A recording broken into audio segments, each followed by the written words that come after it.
Morning everyone, তোমরা কেমন আছো? আশা করি তোমরা অনেক ভালো আছো। আমি মোটামুটি তোমাদের ভালোবাসায় ভালোই আছি।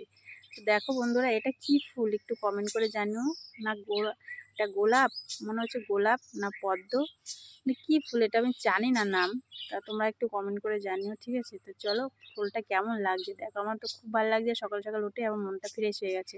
আর চলো তোমাদের আরও ফুলের সাথে পরিচয় করে দিই। তোমরা একবার দেখো এই গাছটায় কত ফুল ফুটেছে, দেখেছো? এটা কিন্তু কাঞ্চন ফুল, এটা আমি জানি। তোমরা তাও একবার জুম করে দেখিয়ে দিয়ে দেখো, এটা কিন্তু কাঞ্চন ফুল, এটা আমি জানি, তাই তোমাদের সাথে শেয়ার করলাম। তা কত ফুল ফুটেছে দেখেছো? এত ফুল থাকতেও মাঝে মাঝে ফুল পাই নাকি জানো? ভোরবেলায় কারা যে নিয়ে যায়, কার এত সুন্দর বিবেক জানি না। তো চলো আর একটা গাছের সাথে তোমাদের সাথে শেয়ার করি। তো এই যে এই গাছটা, এটাও কিন্তু আমাদের গাছ। তো এই গাছেও কিন্তু অনেক ফুল ফুটেছে, বোঝা যাচ্ছে না তাই। এই গাছেও কিন্তু প্রচুর ফুল ফুটেছে। তা ভাবো একবার, এত ফুল থাকতেও আমি ফুল পাই না। তো চলো বন্ধুরা, ভিডিওটা যদি ভালো লেগে থাকে, আর ফুল গাছগুলো যদি ভালো লেগে থাকলে একটা কমেন্ট করে, একটা লাইক করো, আর চ্যানেলটা সাবস্ক্রাইব করে না থাকলে চ্যানেলটা সাবস্ক্রাইব করে নিও। Bye, tata.